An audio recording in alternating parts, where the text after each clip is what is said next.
Lecture du livre du prophète Jérémie, chapitre 18, les versets 18 à 20. Dans ce texte, Jérémie se plaint des propos de ses persécuteurs et prie Dieu de le protéger. Le complot contre le prophète annonce celui qui sera tramé contre Jésus pour le faire mourir. Écoutons.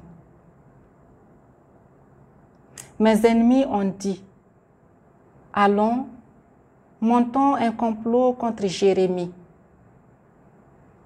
La loi ne va pas disparaître par manque de prêtres, ni le conseil par manque de sages, ni la parole par manque de prophètes.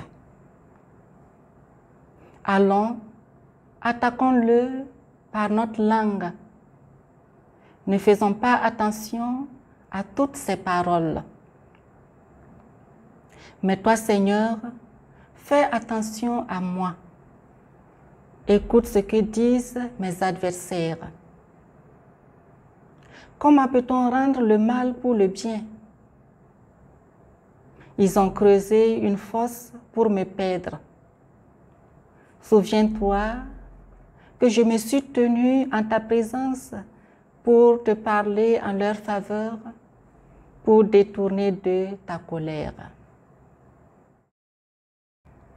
Évangile de Jésus-Christ selon saint Matthieu, chapitre 20, les versets 17 à 28. Pour la troisième fois dans l'Évangile, Jésus annonce sa passion qui se profile à l'horizon. La requête de la mère des fils de Zébédée lui donne l'occasion d'insister sur sa vraie mission.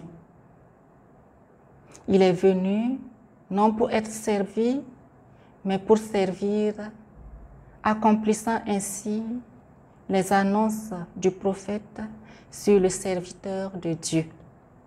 Écoutons. En ce temps-là, Jésus, montant à Jérusalem, prit à part les 12 disciples et en chemin, il leur dit, « Voici que nous montons à Jérusalem. Le Fils de l'homme sera livré aux grands prêtres et aux scribes. Ils le condamneront à mort et le livreront aux nations païennes pour qu'elles se moquent de lui, le flagellent et le crucifient. Le troisième jour, il ressuscitera. » Alors, la mère des fils de Zébédée s'approcha de Jésus avec ses fils Jacques et Jean, et elle se prosterna pour lui faire une demande.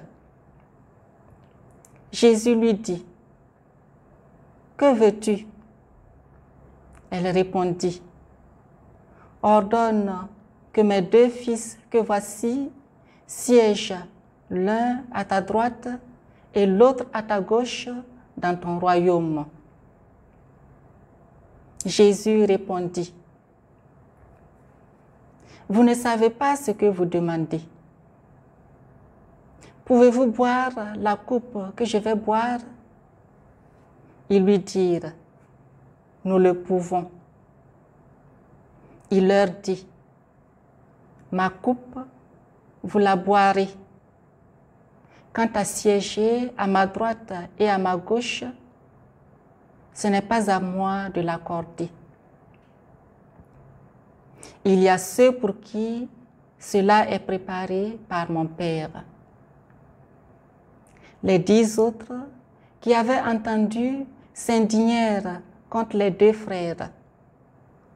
Jésus les appela et dit, « Vous le savez, les chefs des nations les commandent en maître et les grands font sentir leur pouvoir. Parmi vous, il ne devra pas en être ainsi. Celui qui veut devenir grand parmi vous sera votre serviteur. Et celui qui veut être parmi vous le premier sera votre esclave. Ainsi, le Fils de l'homme n'est pas venu pour être servi, mais pour servir et donner sa vie en rançon pour la multitude.